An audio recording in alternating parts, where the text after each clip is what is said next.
I am Unbroken.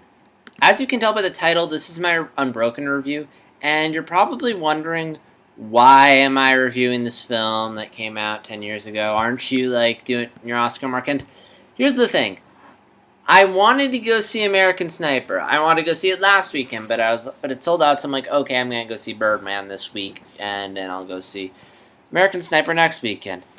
I don't know when or how. I mean, I didn't check the website before I went on. I probably should be smarter about this, but it's never happened. But it sold out. Like, second weekend, and it sold out, which, I mean, good for the film. I mean, they're making money. I mean, this usually never happens. At least, again, I don't go to the movies, like, constantly. I mean, I go to it probably more than the average person. I mean, I forget, someone said the average person goes to movies, like, 6, 7, 8 times a year, and I've gone way more than that. Like I've gone at least once a month. Like okay, now I don't go every month, but like I go every month, where I see enough movies to a point where basically it's the equivalent of going once a month. So I don't know if this is a thing. I mean, obviously it's the fact that this film is getting Oscar buzz. Obviously people must be having a great time with this film, but again, it kind of sucked for me because I wanted to see it and I didn't. But hopefully I'll see it next weekend or next, or I'm sure I'll see it at some point, especially like once people start seeing it, or hopefully they'll put more screenings up, or especially as stuff starts coming out. But yeah, so I got there, they were sold out, and I was like, oh, I should have checked before I left. Oh, I should have bought the tickets online. Oh. Also, it was in a strip mall area, and I got there early. Like, there was a shuttle that takes me there, so I essentially just walked around, like, for a good half hour. I wonder if I had gone, so much regret. But anyway, so when I got there, I was like, they're sold out. So thankfully, Unbroken was playing, like, roughly, like, it was starting, like, 10 minutes earlier. So there was that part where it's like, okay, I'll go see Unbroken. I mean, like, I didn't have, like, anything going on today. It wasn't like there was some get-together or anything I had, which again, was why I wanted to see American Sniper, but I was like, okay, I could either just go back, come into the solace of my room, and just watch Netflix, or I could, take advantage of the fact I'm here and see something else. And, thankfully in this dump that's called January, where usually Hollywood takes out their garbage, there was actually, something good, like, not good, but something, like, that was worthwhile to some extent, and, like, left over from the holidays, and that was Night at the Museum 3, which was great. No, I'm just kidding. I saw Unbroken. And, I've been meaning to see it. I wanted to check it out in December, but being the cruel brother I am, I dragged my younger brother to The Hobbit. But, so anyway, so it came out, and I'm like, alright, I'll go see Unbroken. I mean, I don't have time on my hands. I mean, like, I haven't heard the greatest of reviews about it, but it is interesting. Plus, I've read the book, and I want to see it while it's fresh in my mind. And, also, you never know. It could be good, and also big screen, yada. So, you're probably wondering, what did I think of it? Now, again, first off, as I already said, I have read the book, so my opinion is going to be slightly different from everyone else's. Again, I find that when it comes to film adaptations of books, your opinion tends to vary based on whether or not you've read the book, how familiar you are with it. Because, sometimes, like, if you read a book but you don't remember it well, it might change your opinion. And with this film, it's a mixed bag. Because on one end, there's parts of it that I really liked, and then there's other parts of it that I didn't like. Now, if you don't know Unbroken, it's based off of a book that's about this true story about this guy named Louis. I forget what his last name is, but he was in the army. He was doing bombing runs on Japan, and during one of them, his plane crashed, and he got captured by the Japanese. It's a really good story. Like, if you're curious, I'd highly recommend reading the book, because it's really good. I mean, the film, it works, but as I'll get to in a bit, it doesn't quite do the story as much justice as it could have. And it's this really depressing story about, like, his struggle, like, all these struggles he went through to stay alive, like, all this shit he went through at the Japanese camp, which was really unpleasant. And then, like, even after he came back, like, it wasn't over. Like, he still had all this post-traumatic stress stuff for the longest time. It was years and years before he could recover. and it's a really good story. Like, it's not that big a read. Again, I'd highly recommend you read the book. The film, again, it's not bad. Like, it's not like Lightning Thief. No, I think, or Giver, but again, it's one of those where it does sort of fall into the problems a lot of film adaptations fall into. Like, it's not being made because it's good. It's being made because money. It's like, oh, let's try and get an Oscar film out there. Okay, what kind of films is the Oscar like? Well, they're like war movies. They're like really depressing movies, like 12 Years a Slave. All right, perfect. We have a story. Put it out there. Now, I'm pretty sure it wasn't that cynical, but there are parts of the movie where I'm like, okay, you're clearly going for the Oscar bait. Like, there's like a scene, the shot on the poster is from a scene that I'm pretty sure isn't in the book, and it's just there to give some sort of climax. It was kind of unnecessary and cheesy. Like, there are a couple moments like that are cheesy, but I think the biggest problem this film falls into is one that a lot of adaptations fall into. And I get it, it's an adaptation, like, you can't put everything in there, like, you have to pick and choose, like, and, I mean, there's some stuff I get, but the thing that kind of bothered me was they didn't flesh out the prison sequences as much as they could have. Like, once the film got to the prison, like, I felt like it wasn't getting fleshed out. Like, there were certain moments, like, acts of rebellion the prisoners do. There's, like, assassination attempts at the Bird, who's, like, their commanding officer, that aren't just a lot of moments to show the unpleasantness and the long torture and suffering they had to go through. It's there, but it doesn't quite have that oomph that it should. And I feel like a lot of that's due to the fact that they didn't have time to flesh everything out. And, like, there's one point where the Bird gets promoted and leaves the camp, and you're like, oh, good. And then, like, 5 minutes later, he comes back. Like, you don't even have time to, like, take in that brief moment where he's, like, you don't even see it. It's like he leaves, they get transferred, and then he's back. It's like, and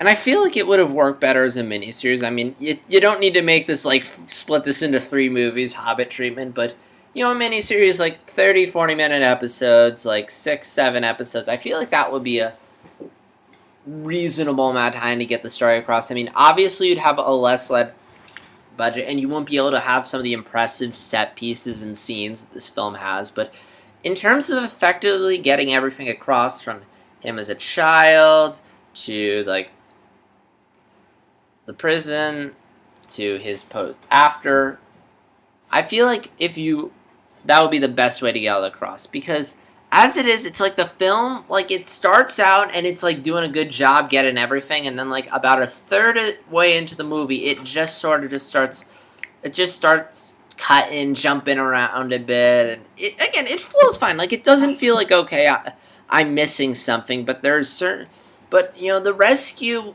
this isn't really much of this is a spoiler, but it's kind of like, again, if you're familiar with the story, you know that it gets rescued, but the rescue just comes out of nowhere, and it just feels kind of rushed, whereas in the book, there's a bit more build to it. But yeah, I don't know, I feel like the further you get this, fuck it, let's skip. Because again, the first third is really solid. Like, the whole sequence where they're on the raft after they crash, I thought that sequence was really well done. It was engaging, gripping, breathing. You really felt the length of it. Like, when they get rescued, you really feel like it's been an eternity. Like, that sequence, like, it felt like it was like 20, 30 minutes long. I mean, I doubt it was that long, but it felt long. Like, you felt the weight of it. You felt like they were there for a while. Whereas, I didn't quite feel that with the prison sequences. And also the plane sequence. The plane sequence was really well done. I mean, I was sort of getting, like, I don't really feel like it's fair to make this comparison. I mean, it is sort of, because this is where it comes from, but I was reminded of the sequence in A New Hope where after they escape the Death Star, where they're shooting down the TIE fighters. Like, that's clearly where it was inspired by, but that was where I was thinking. But yeah, like, oh my gosh, that raft sequence was amazing. And the film's really good at keeping you uncomfortable. Like, again, for as much as I just disliked the prison sequence and stuff, it wasn't bad. In fact, it wasn't as good as it could have been. Like, it still worked. Like, it was still serviceable. Like, it was still effective. Like, really felt the sense of unpleasantness of how unpleasant this prison life was. Like, you see all this torture, and the characters are, again, really beaten and tortured, and I was going, like, or I was, like, crossing my arms. Like, it made me feel really uncomfortable, and, like, the audience, which... I wonder how many people in the audience were people who, like me, wanted to go see American Sniper but him. But anyway.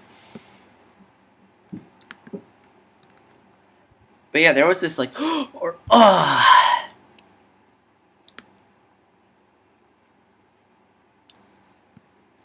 But yeah. And the last third of the film, or lack of, I should say, I'm mixed on, because, spoilers, but, like, after Lewis gets rescued, there's, like, this whole chunk of the book, like 100 pages or so, that's about his life after, him getting married, him having post-traumatic stress disorder. It's really interesting and really fascinating.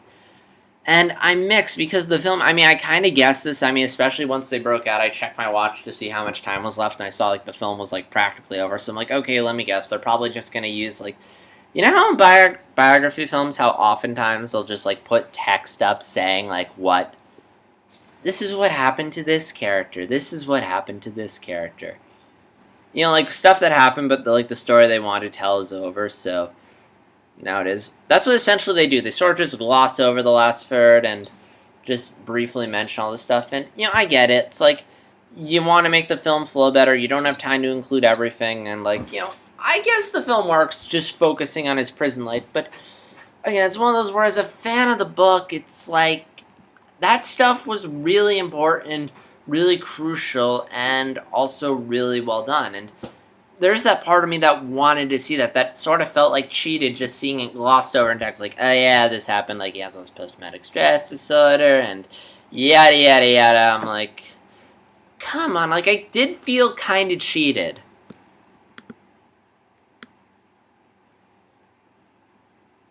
And... oh yeah, and they throw in, like, a song in the credits for no reason other than Oscar bait, but... yeah, like... so, in terms of the film, like, did I enjoy it? Like, I was cool with it. Like, you know... again, like...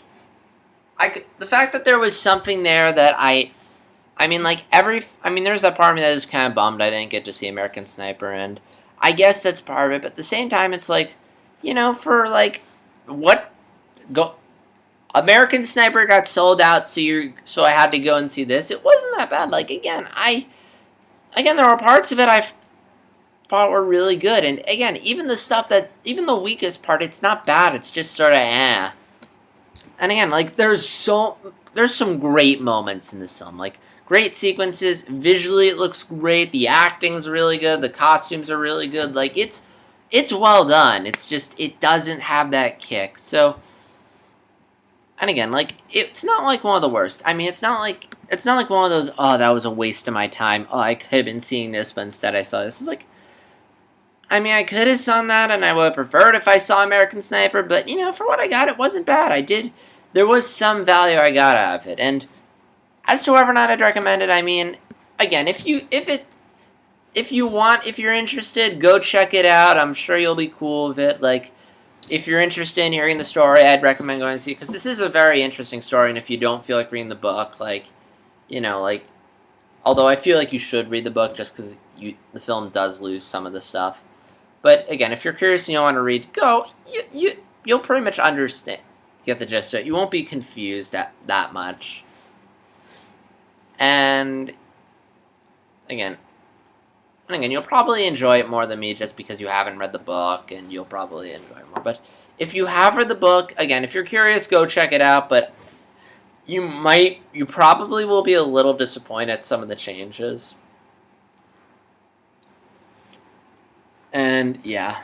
And if you're on the fence of whether or not to go see it, I mean, again, if you can see it in theaters if you want, I mean, there are some great big screen moments, but if you want to wait for it to come out on DVD or to rent, you can do that. I mean, this isn't like a must-see, like, you need to see. Like, it's entertaining, I enjoyed it, but it's not, like, something I'm gonna recommend, not something I'm gonna go out of my way to see again. I mean, if it's on, I might watch it. Like, if I'm on a plane and they're playing, I'll be like, alright, I'll watch it, or channel serving, but, yeah, I'm not gonna go out of my way to see a sir.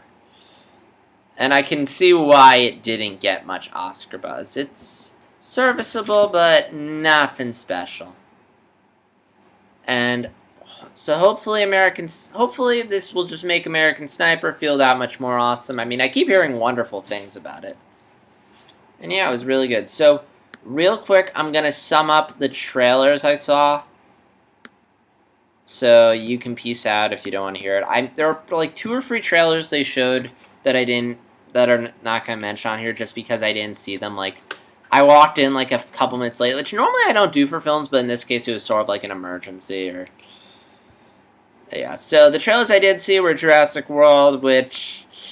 I mean, they're doing a decent job marketing and making it look exciting, but I'm not looking forward to it. It's going to be like some mindless entertainment, but yeah, nothing much. Chappie looks generic. It looks like Elysium. That film visually looks great, like Neil Blomkamp trying his hardest to make a great movie, but it's like there's nothing we haven't seen before. It's a generic, dumb action movie.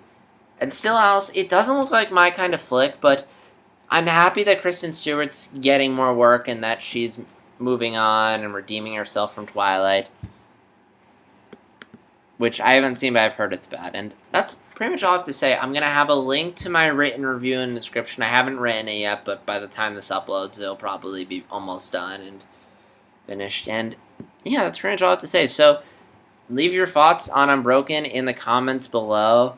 Like, dislike, subscribe if you want to see more by me, and yeah, as always, this is JStar60 signing out, and oh yeah, tomorrow, Galavan finale. I'm gonna just probably do a vid just saying what I thought of Galavan as a whole.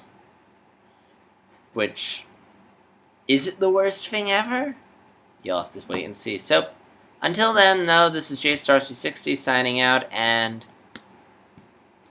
yeah. Take care.